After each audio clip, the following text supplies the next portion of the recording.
자, 오늘도 승리하셨습니다. 옆 사람과 서로 눈을 마주치면 오늘도 승리하셨습니다. 네, 오늘도 잘 오셨습니다. 할렐루야. 우리는 행복자이십니다. 같이 우리는 행복한 자로다. 할렐루야. 우리는 하나님의 구원받은 백성입니다. 할렐루야. 또한 여호와가 우리를 돕는 방패가 되시고 또한 영광의 칼이 되십니다. 할렐루야. 뿐만 아니라 대적이 원수마귀 사탄이 우리에게 복종하게 될 것이고 또한 내가 그들의 높은 곳을 다 밟게 될 줄로 믿습니다. 할렐루야. 신명기 33장 29절. 자, 오늘 말씀은 에레미야 2장 13절 말씀. 내 백성이 두 가지 악을 행하였나니 곧 그들이 생수의 근원 대신 즉 하나님을 버린 것과 또한 스스로 웅덩이를 판 것인데 그것은 그 물을 가두지 못할 터진 웅덩이들이니라. 자, 그러므로 여러분, 자녀들이 부모를 버리면 그 자녀들이 형통해요. 또한 여러 가지 고난과 역경을 겪어요. 부모를 버리면 고난과 역경을 많이 겪지요. 그렇지요? 예, 그렇습니다. 그러므로 하나님을 버린 그 백성 유다는 결국 바벨론 나라에서 멸망받고 주전 586년 그 다음에 1차, 2차, 3차 바벨론 나라 큰 나라, 오늘날로 말하면 바벨론 나라는 이라크예요. 이라크 저 중동에 바벨로니아, 메소포타미아, 바벨론 그 문명이 바로 유브라데스 티그리스 강을 중심으로 한 세계 문명의 발생지 바로 메소포타미아 문명. 그 바벨론 나라 큰 나라에서 유대 나라가 멸망하게 되어지고 또 그들이 하나님을 버리니까 뭐를 찾아요? 우상을 찾는 거. 우상 숭배함으로 자 스스로 웅덩이를 팠는데 그것은 물을 가두지 못할 터진 웅덩이. 같이 터진 웅덩이. 옛날에 우리가 어렸을 때 물장구 치고 이런 그 저수지나 또 시냇물에서 여러 가지 그 진흙으로 이렇게 웅덩이를 만들어 놓고 거기에다가 물을 이렇게 저축을 하죠. 그런데 동네에 막 깡패 같은 형들이 와서 그 진흙으로 만든 그 웅덩이 같은 걸 막 밟으면 다 터져가지고 물이 다 쏟아져요, 안 쏟아져요? 쏟아지지요. 예, 그래서 러시아, 우크라이나 그 저수지 댐을 러시아가 폭파해가지고 지금 약 2만 명 이상이 다 물에 지금 갇혀 있어가지고 지금 엄청난 그런 그 난리를 겪고 있잖아요. 그렇죠? 뿐만 아니라 중국도 여러 가지 수자성 지진으로 해서 댐이 막 무너지면은 그 밑에 살고 있는 모든 그런 그 주민들은 물에 다 갇혀서 다 물에 홍수 때문에 다 죽어요, 안 죽어요? 다 죽게 되어집니다. 자, 역사를 잊은 민족은 미래가 없다라는 단재의 신채호 선생과 영국의 웨스턴 처칠 그 수상의 그 어록에 뭐 여러 가지 이런 내용이 회자되고 있습니다. 그러므로 자, 조선은 왜 멸망을 했는가? 자, 임장훈 선생님, 자 보세요. 조선은 왜 멸망을 하게 되어졌을까? 조선은 왜 멸망을 하게 되어졌는가? 자, 이성계가 1392년 바로 역성혁명에 의해서 최영 장군은 위안부를 치자고 했는데 이성계는 말머리를 뒤로 돌리고 쿠데타를 일으켜서 바로 고려는 망하고 자, 고려는 1000년 동안 불교 문화였죠. 자, 그러므로 고려는 망하고 자, 조선이라는 나라가 세워지는데 결국 태조 이성계가 조선이라는 나라를 세우게 되어지는데 약 500년 역사 가운데 조선이라는 나라가 왜 멸망하게 되어졌는가? 자, 저를 보세요. 자, 저를 봐요. 자, 여러분, 자, 조선이라는 나라가 왜 멸망하게 되어졌는가? 여러 가지 내부적인 그런 그 요인을 접근해 보면은 고종의 통치를 잘못해서 또한 이완용이가 나라를 팔아먹어서 또한 여러 가지 양반의 몰락과 또한 당쟁과 당파 싸움으로 인하여서 뭐 여러 가지 조선은 망할 수밖에 없었다. 자, 그때 당시에 세계의 그 모든 패권은 영국이 세계를 지배하고 있었었는데 바로 동남아를 누가 지배하느냐 하는 이 패권은 인도를 누가 점령하느냐에 달렸다는 거죠. 자, 그러므로 영국은 바로 해가 지지 않는 나라로서 대서양과 인도양을 다 지배하게 되어지죠. 그러므로 영국은 인도, 말레이시아, 홍콩, 상하이 패권을 장악을 하게 되어지고 영국의 관점에서 조선은 아시아의 요충지가 아니었었어요.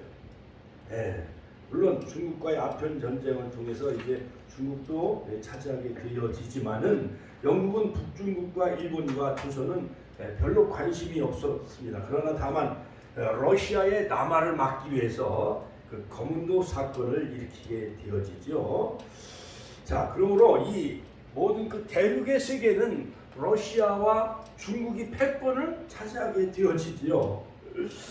자, 그런데 러시아가 연해주 블라디보스톡으로 막 진출하게 되어지는데 뜻하지 아니하게 갑자기 등장하는 나라는 바로 일본이었습니다. 일본은 일찍이 개방을 통해서 메이지 유신을 통해서 이제 선진 문물을 받아들이게 되어지죠, 일본이. 자, 그런데 결국 일본이 러일 전쟁에서 이기고 청일 전쟁에서 이기니까는 우리 조선이라는 한반도는 어쩔 수 없이 일본에 먹힐 수밖에 없는 그러한 여러 가지 지정학적인 여러 가지 불리한 위치에 놓여 있었기 때문에 이러한 강대국의 열국의 각축장이 되어지고 마는 것을 볼 수가 있습니다. 자, 그러므로 조선의 역사에서 가장 많이 등장한 나라는 바로 일본이죠. 일본. 일본. 자, 그러므로 19세기 이후 19세기 이후 바로 일본이 가장 두려웠던 것은 바로 러시아의 남하였던 것이었어요.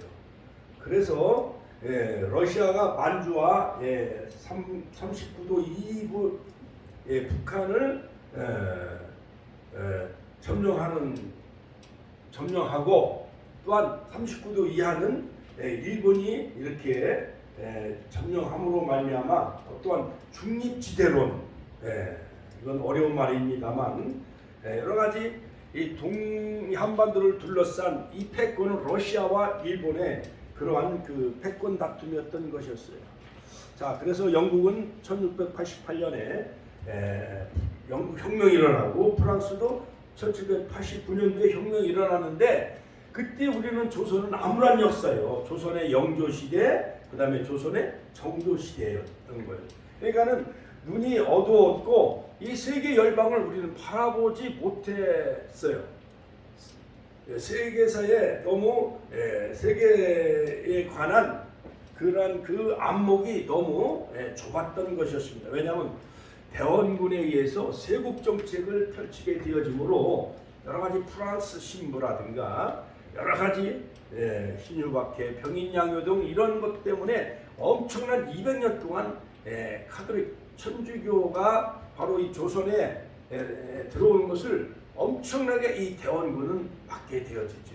자, 그래서 이 조선의 말년은 대원군이 통치하는지 고종이 통치하는지 그 다음에 민비가 통치하는지, 그러니까 시아버지하고 며느리하고 싸우고 고종은 너무 무능해요. 그렇죠? 그래서 결국 조선은 망하게 되어지는데 조선의 그 여러 가지 패망의 원인 가운데 여러 가지 뭐 왕자의 난도 많이 일어나고 그 다음에 안동 김씨 약 4대 60년에 걸쳐서 여러 가지 세도 정치를 펼치게 되어지는데 안동 김씨의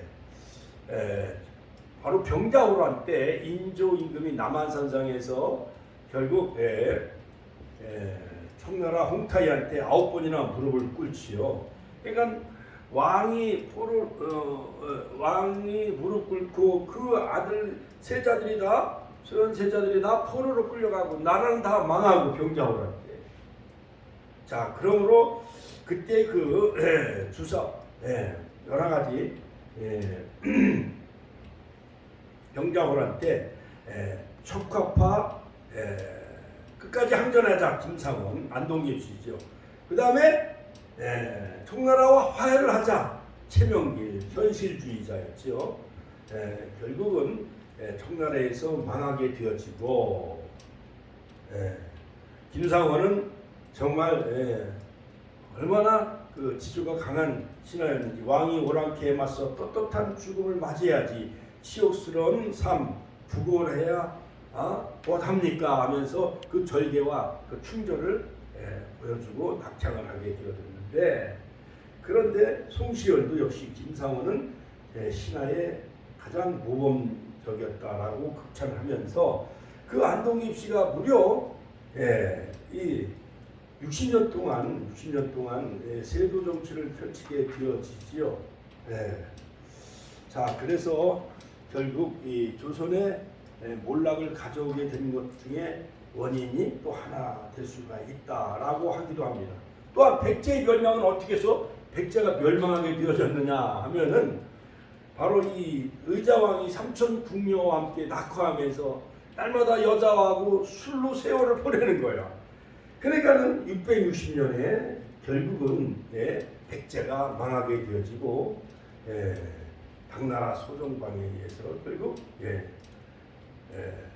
모든 왕자들 다 포로로 끌려가고 88명의 많은 귀족들을 다 끌어가고 백성 12,807명을 다 끌고 가는 이런 나라가 망하게 되어지면은 그 왕과 모든 그 백성들을 얼마나 비참할 수밖에 없다는 것을 우리에게 잘 말해주고 있습니다. 자, 오늘 에레미야 2장 13절에 보면 바벨론 포로의 그 원인 두 가지를 에레미야 선지자가 바로 말하고 있는데 지적하고 있는데 그것은 첫째는 생수의 근원 되신 하나님을 버린 죄이다. 그러므로 자, 하나님을 버린 죄 바로 그것은 안식일을 지키지 아니하고 안식년을 지키지 않으므로 바로 우리가 주일날 하나님 앞에 예배드리고 또 말씀을 통해서 우리가 하나님을 만나야만 정말 하나님을 더 가까이 하고 알 수가 있는 것인데 안식일을 지키지 않습니다. 안식년을 지키지 않아요. 그러므로 바로 생수의 근원 되신 하나님을 버리게 되어집니다. 남유다가. 그 다음에 두 번째 원인은 뭐냐? 스스로 웅덩이를 판 죄. 같이 한번 스스로 웅덩이를 판 죄. 어떤 사람이 죽을 죄를 막 저지르면은 그 사람은 자기가 죽을 무덤을 판다라는 얘기를 많이 하잖아요. 정치계에서. 망하는 길로만 가는 거예요. 점점. 망하는 길로만 가면 정치인들이나 국회의원들이나 나라를 망하는 길로 가게 되어지면 결국 나라가 위태로울 수밖에 없다는 것은 역사가 우리에게 분명히 잘 말해주고 있지 않습니까? 고구려의 멸망, 고려의 멸망, 그 다음에 통일신라에 의한 삼국통일 등 이러한 나라가 망할 때는 나라가 왕이 술에 빠지고 여자에 빠지는 것을 봐. 죄악에 빠지기 때문에 생수에 근원 되신 하나님을 버린 것과 스스로 웅덩이를 파는 건데 그건 뭐냐? 우상숭배. 같이 우상숭배. 우상숭배를 한 죄 때문에 이 두 가지지. 하나님을 버린 죄, 우상숭배를 한 죄 때문에 결국 남유다는 주전 586년에 대국인 바벨론 나라에서 완전히 망하고 1차, 2차, 3차 포로로 다 백성들이 끌려가요. 그때 1차로 포로로 끌려간 사람이 주전 605년에 다니엘. 다니엘은 적국인 바벨론 나라의 그 총리가 되어지죠. 그 궁궐안에서 예언하고 그 다음에 이 에스겔 선지자는 2차 포로 때 끌려갔는데 2차 포로 때 끌려갔는데 결국 그 바벨론 그발 강가에서 백성들과 함께 노역을 하면서 백성들 가운데서 에스겔 선지자가 17가지 행동 요령을 통해서 바로 남유다의 멸망에 관한 그런 그 예언을 하게 되어지죠. 그래서 제가 지난주부터 계속 우리가 에스겔서를 공부하고 거기서 우리가 영적인 교훈을 받고 있죠. 자, 그러므로 첫째, 생수의 근원 되신 하나님을 버린 죄는 뭐냐? 안식일을 지키지 않은 죄. 같이 한번 따라서 안식일을 지키지 않은 죄. 안식일은 하나님을 알게 하는 표정입니다. 바로 우리가 하나님을 어떻게 알 수 있는가? 안식일날 하나님 말씀에 순종해서 하나님 앞에 나와 예배드리고 하나님 앞에 나올 때 안식일을 지킬 때 우리가 하나님을 만날 수가 있는 거예요. 할렐루야. 자, 오늘날로 말하면 주일. 바로 주일은 바로 예수님이 부활로 승리하신 날이기 때문에 바로 이 주일은 바로 로저스데이, 그러니까 주님의 날이에요. 그 다음에 안식일 자체가 하나님이 정하신 날이기 때문에 안식일을 지킬 때 안식일이 우리에게 복을 주는 거예요. 예, 구약의 율법은 그렇습니다. 자, 그러므로 자, 출애굽기 31장 13절에 보면 너희는 나의 안식일을 지키라. 이는 나와 너희 사이에 대하여 표적이니 나는 너희를 거룩하게 하는 여호와인 줄 너희로 알게 하려 함이라. 제가 안식일을 지킴으로 말미암아 너희를 거룩하게 하는 여호와인 줄 너희로 알게 하려 함이라. 안식일을 지킬 때 하나님이 너희를 지키는 여호와인 줄 알게 하시겠대요. 하나님이 알게 한다는 것은 야다, 히브리 말로 야다. 그러므로 하나님을 우리가 안식일 날 구약에는 안식일을 지킴으로 하나님을 알 수가 있는 거예요. 그러므로 예레미야는 유다 백성들에게 경고합니다. 자, 예루살렘에 12개 문이 있어요. 12개 문. 자, 아파트에도 다 문마다 있지. 1동, 2동, 3동 다 문이 있잖아요. 101동, 102동, 103동 각 문이 있듯이, 자, 헤드리 성경 아파트도 정문과 후문이 있듯이 힐스테이트 빌딩 거기 아파트 정문 들어가는 문이 있잖아요. 그렇지요? 그 다음에 계룡 아파트, 현대육차 등 다 아파트 들어가는 정문과 후문이 있듯이 예루살렘에 12개 문이 있는데 모든 문들에 다니면서 예레미야 선지자가 예언하기를 그 문에 서서 예루살렘의 12문 안식일의 물건을 사고 팔고 하지 말고 안식일을 지키도록 하라. 예레미야 17장 19절 23절. 자, 그런데 이스라엘 백성들이 하나님을 버리게 되어지니까 세상 일에 더 급해요, 안 급해요? 급해요. 결혼식에 가야 되고, 그 다음에 여러 가지 초상집에 가야 되고, 동창회 친목회 가야 되고, 여름엔 또 여러 수양회 가야 되고, 해외에도 막 나가고 그러다 보니까 바로 주일을 잘 지켜야 안 지켜요. 오늘날 한국 교회도 주일을 잘 지키지 않잖아요. 주일 성수를 잘 하지 않잖아요. 그거와 같이 남유다도 즉 안식일을 그들이 다 저버리고 하나님을 버리기 시작합니다. 또 두 번째는 뭐냐? 안식년을 지키지 않아요. 같이 한번 따라. 안식년을 지키지 않는 죄. 안식년 규례는 두 가지. 안식년은 제7년째인데 제7년 땅을 쉬게 하는 거예요. 땅을 쉬게. 경작하지 아니하고 씨를 뿌리지 말고 또 밭을 갈지 말라. 그러면은 하나님은 6년째까지 경작을 하고 안식년 7년째 쉬게 하게 되어지면 8년째가 되면 세배로 하나님은 수확을 거두게 하셨다는 거예요. 그러므로 안식을 하다는 것은 뭐냐? 땅을 쉬게 하다, 땅을 안식하게 하다라는 것은 뭐냐면 베하예트 샤바트 하레츠. 자, 그 다음에 두 번째는 안식년의 두 번째 규례는 뭐냐? 7년째 히브리 동족들을 해방시켜줘라. 모든 종들과 히브리인들의 종들을 7년째는 다 해방을 시켜줘라. 우리 임장훈 선생님, 자, 권사님, 옛날에는 입장에서 큰 땅을 많이 가지고 있는 부잣집들은 종들을 부렸어요, 안 부렸어요? 부렸죠? 임장훈 권사님은 종을 몇 명이나 뒀어요? 집에 머슴들 일에는 2명, 세 명을 심부름꾼하고 일꾼은 논과 밭을 일하는 일꾼이고 심부름하는 것은 그 영감 어르신의 심부름을 하는 사람. 그렇군요. 비서마냥.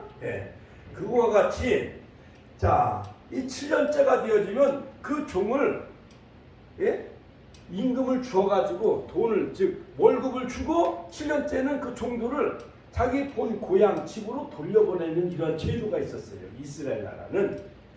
자, 그러므로 이 가나안 땅은 하나님이 찾아주셨던 땅이었어요. 자, 함의 즉 노아의 후손 중에 함의 자손의 그 가나안이 좀 죄를 범하게 되어지죠.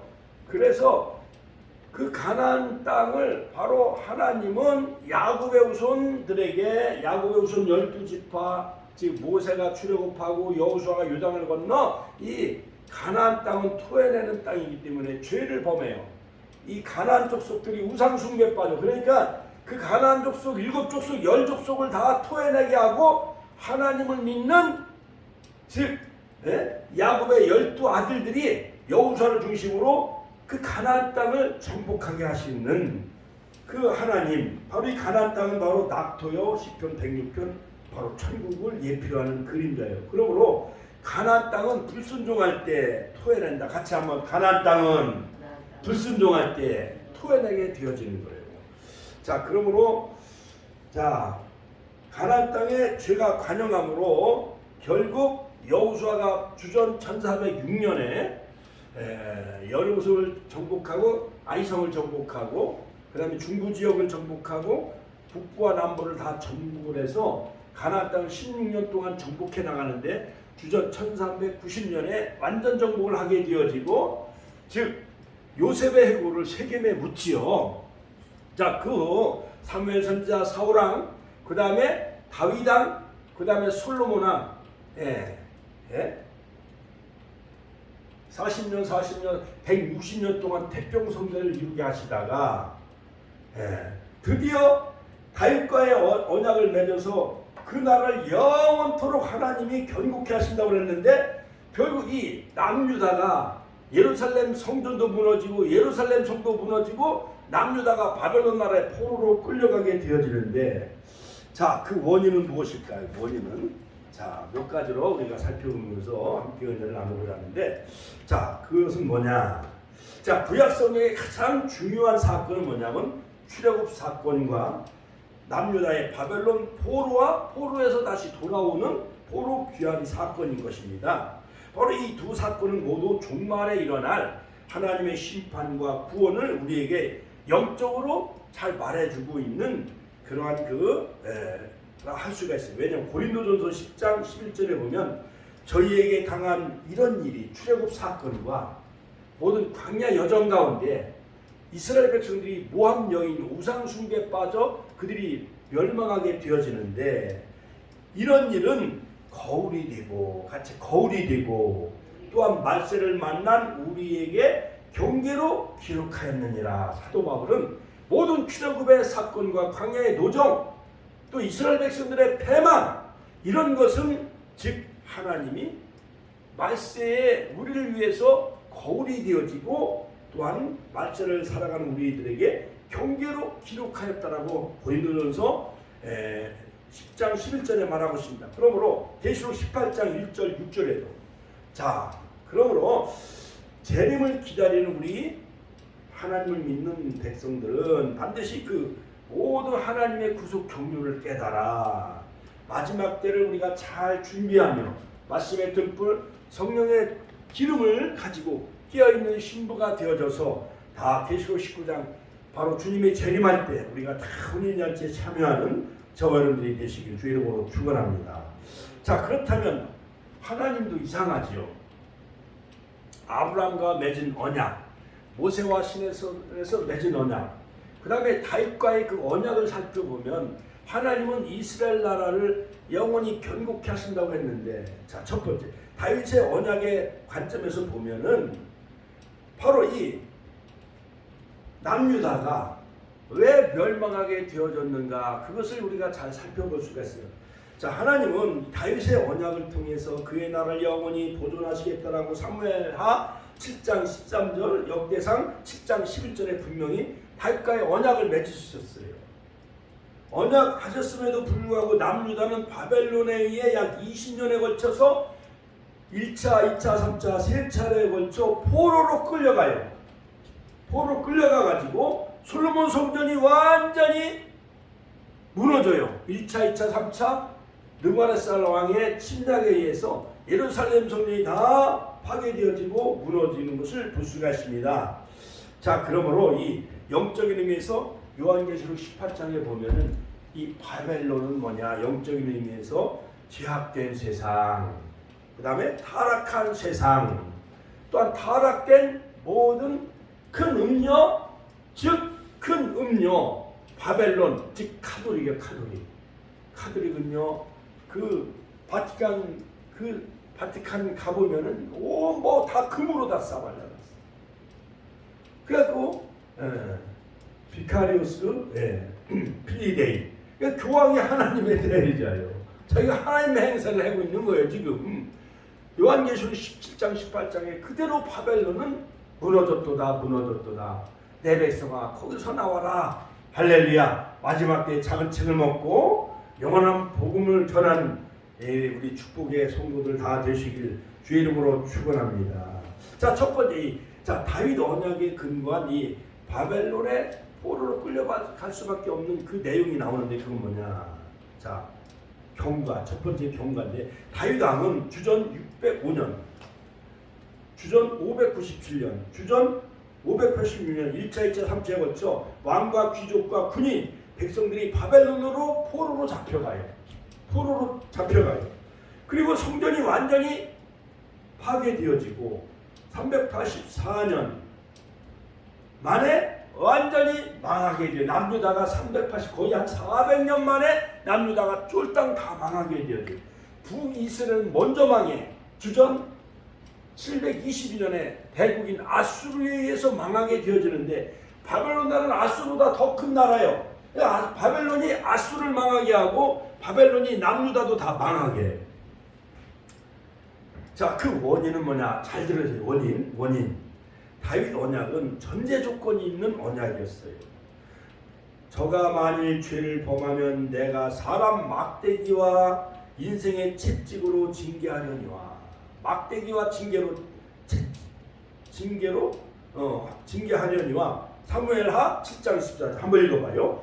조항대로 하나님께서 자 만연되는 것을 보시면서 유다 전체 나라가 하나님께서는 남유다의 죄, 하나님을 버린 죄와 우상숭배의 죄로 안식일과 안식년을 범한 죄, 우상숭배의 죄, 하나님을 버린 죄와 터진 웅덩이를 판 죄, 우상숭배 죄 때문에 예루살렘과 유다 전체에 만연되는 것을 보면서 계속 참으시고 여러 선자를 막 보내. 예레미야 선자를 통해서, 다니엘 선자를 통해서, 에스겔 선자를 통해서. 그래도 이 남유다 백성들이 깨닫고 회개해요, 안 해요? 회개를 안 하는 거야.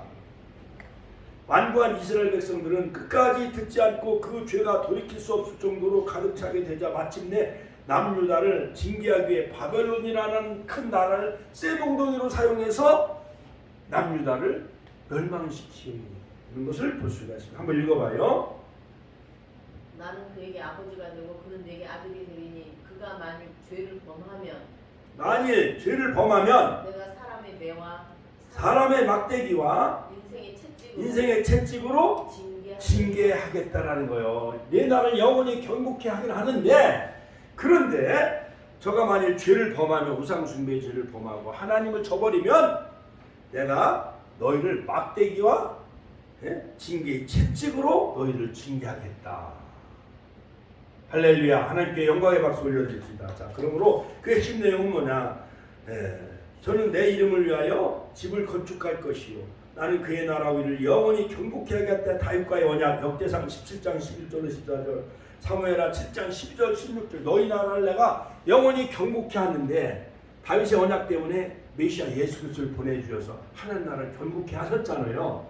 그런데 너희가 만일 죄를 범하고 즉 우상숭배에 빠지면은 다른 나라를 통해서 너희를 내가 막대기와 징계로 채찍으로 너희를 징계하겠다. 이 조건적인 언약이었어요. 자, 두 번째 다윗 언약에 근거한 바벨론 포로. 자, 하나님께서는 바벨론을 심판하십니다. 또 바사왕 고레스의 마음을 움직여 포로에서 70년 만에 유대 백성들을 또 포로에서 돌아오게 하셔. 남유다로 칙령을 내리도록 역사하심으로 고레스의 마음을 또 움직이셨어요. 다윗과의 언약을 기억하셔서 그때가 주전 537년, 주전 458년, 주전 444년 1차, 2차, 3차에 걸쳐서 또 포로로 다시 돌아오게. 옛날 우리나라가 1905년에 을사늑약 외교권과 모든 군사권이 군사권을 우리가 마비당하고 일본에게 1910년 한일 병합이 이루어지죠. 그리고 약 30년 동안 일본 나라에 식민지 포로 생활 해외안해요. 해고 남자들도 다 남양군도로 총알바지로 끌려가고 여성도 위안부로 끌려가고 그랬다가 1945년 미국이라는 나라가 히로시마 나카사키 원자폭탄을 터뜨리니까 일본 천황이 기부업 항복을 해외안해요. 그래서 일본으로 잡혀갔던 포로들이 다시 한국으로 다시 돌아와요, 안 돌아와요?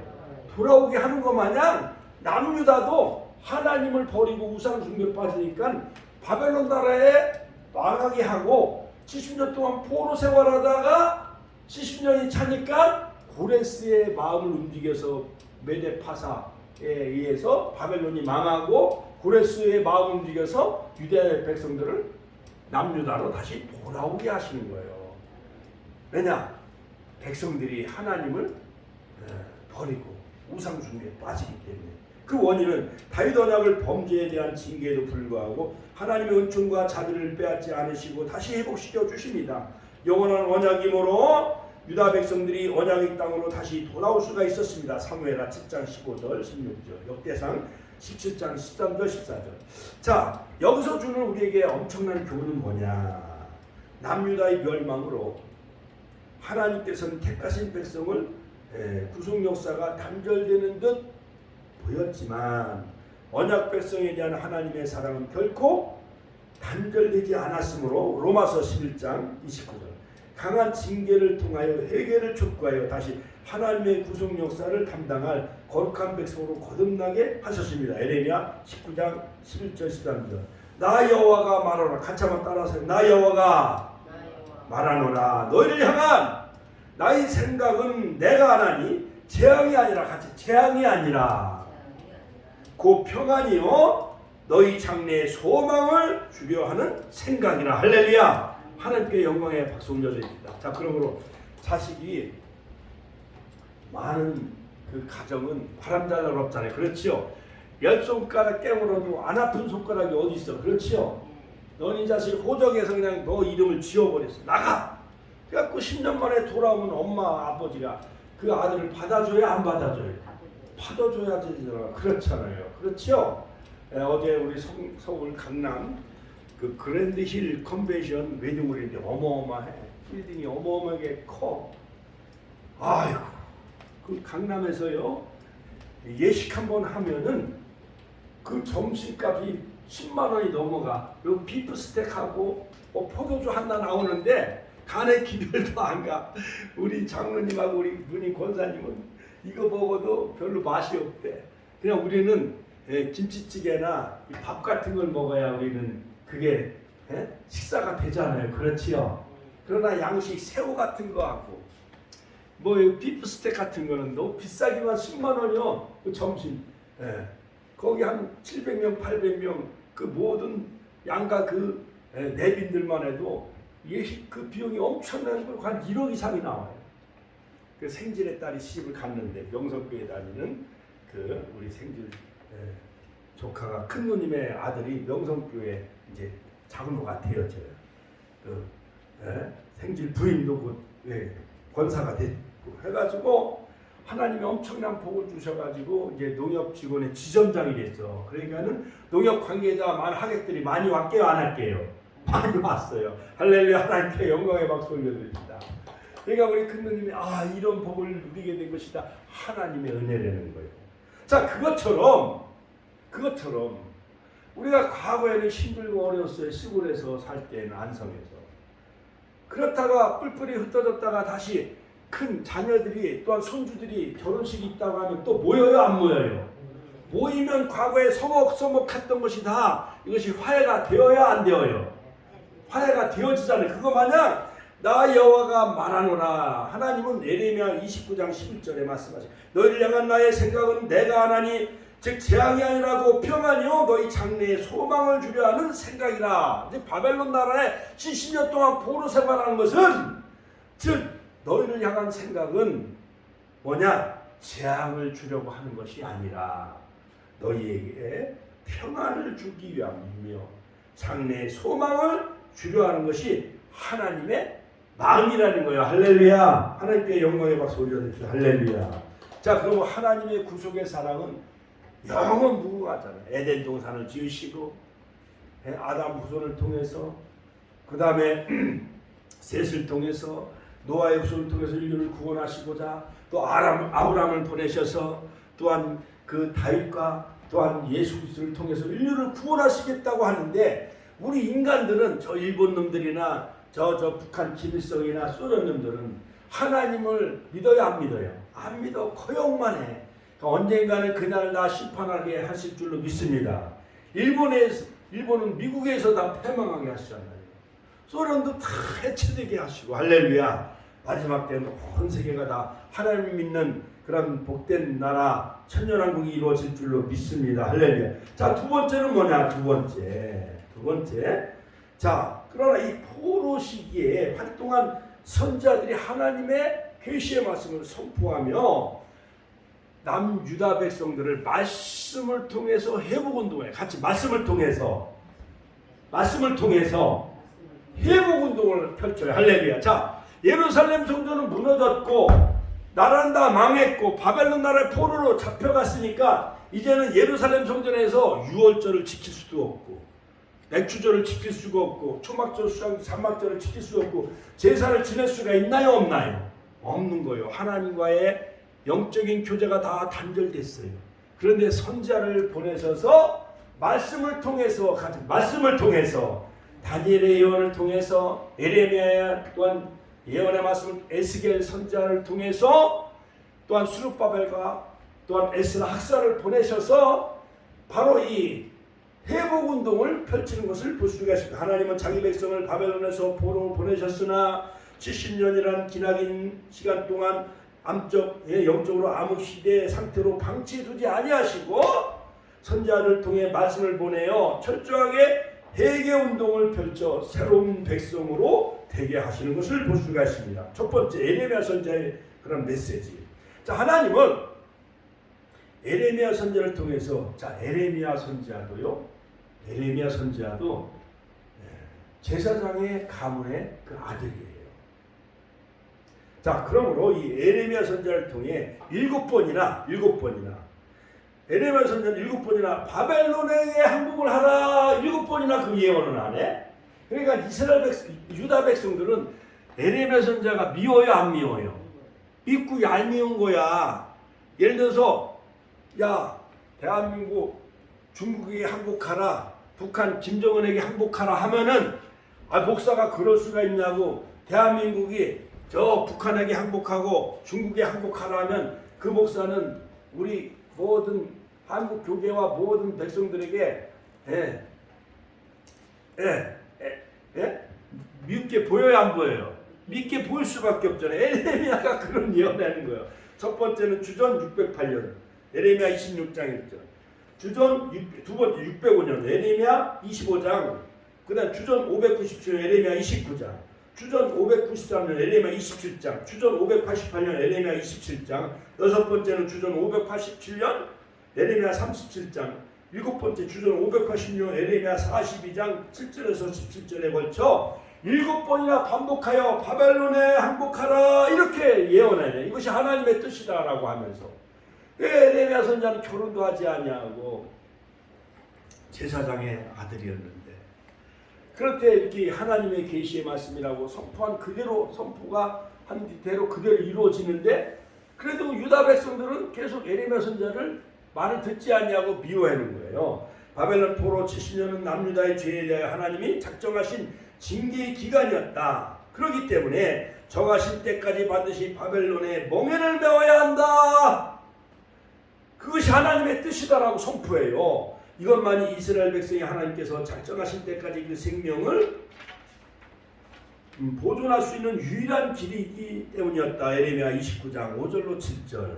에레미야 선자는 70년 동안 바로 바벨론의 멍에를 메라, 이렇게 바벨론에 항복을 해라 이렇게 예언을 합니다. 자, 그런데 거짓 선자는 하나냐? 같이 한번 하나냐? 이 거짓 선자는 바벨론의 멍에를 꺾었느니라 하면서 거짓 예언에 하나님의 계시를 받지 않냐고 자기 생각을 예언해. 그러면서 우리는 평화의 그러한 조약을 맺어야 된다. 하나님은 에레미야를 통해서 나무 멍에 대신 쇠 멍에로 이 모든 나라의 목에 메어 바벨론 왕을 섬기게 하시겠다라고 예언을 합니다. 에레미야 28장 13절로 14절. 그런데 하나냐 거짓 선자. 그러니까는 선자도 참 선지자가 있고 거짓 선지자가 있어. 오늘날도 참 목사가 있고 거짓 목사가 있잖아요. 그렇지요.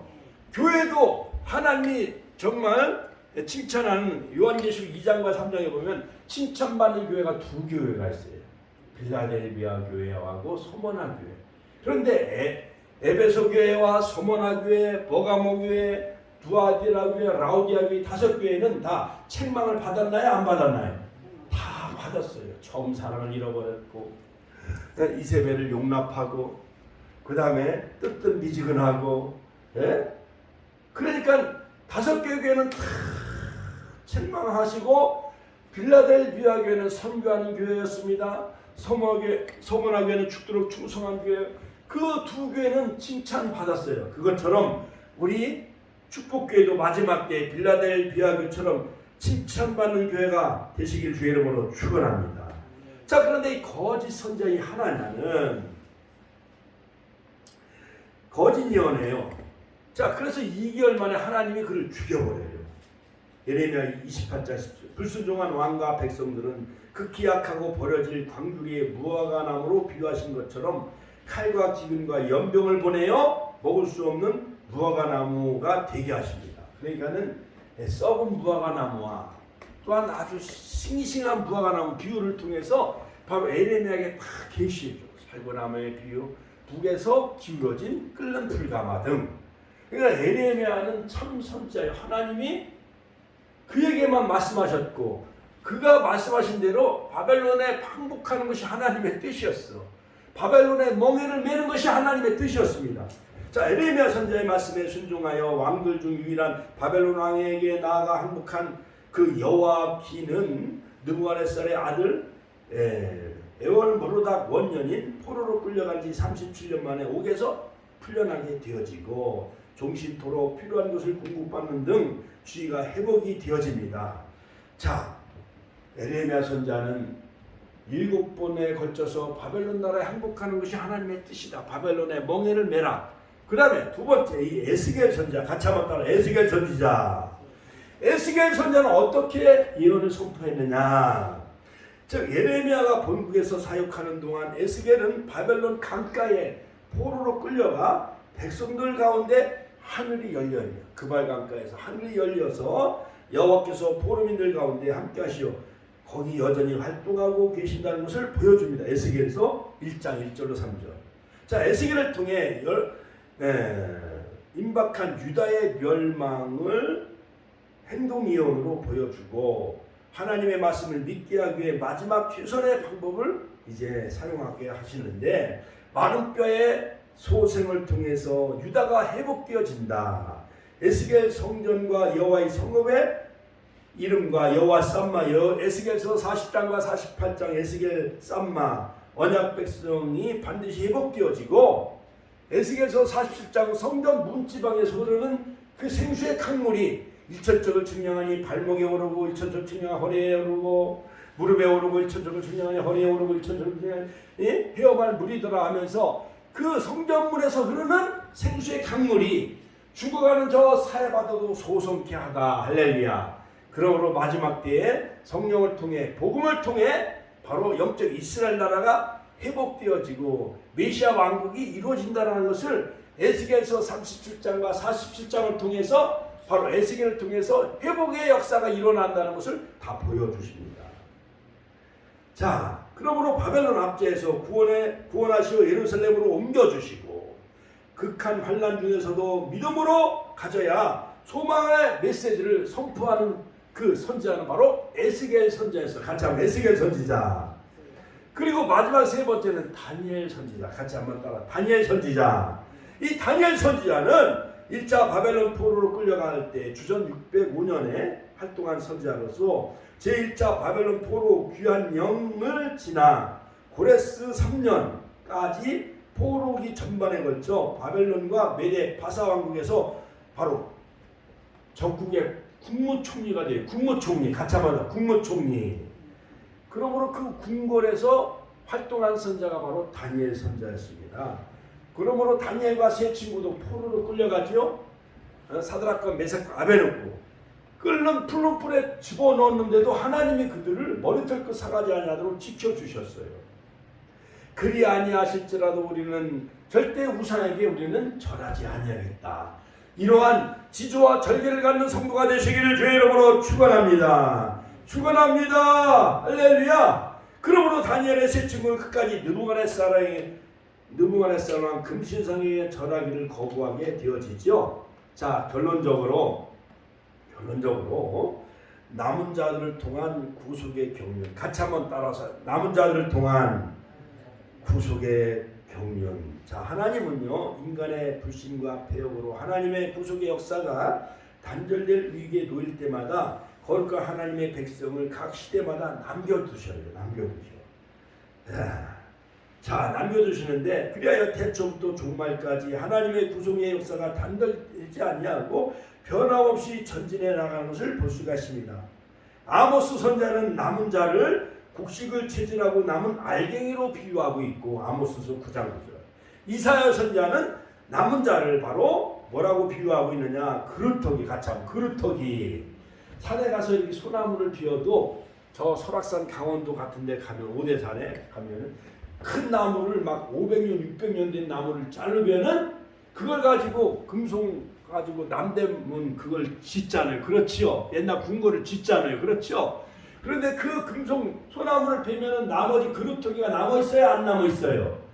남아 있어요. 그래야 거기서 또 싹이 나잖아요. 그렇지요. 자, 그거 마냥 남은 자는 하나님이 택하심을 입은 자들입니다. 이사야서 10장 22절, 로마서 11장 15절. 마지막 때에 은혜로 택하심을 받은 남은 자가 있다는 겁니다. 로마서 5장 17절. 그들은 해문 여자와 같이 요한계시록 12장에 남은 자손으로 하나님의 계명을 지키며 예수의 증거를 가진 자들이에요.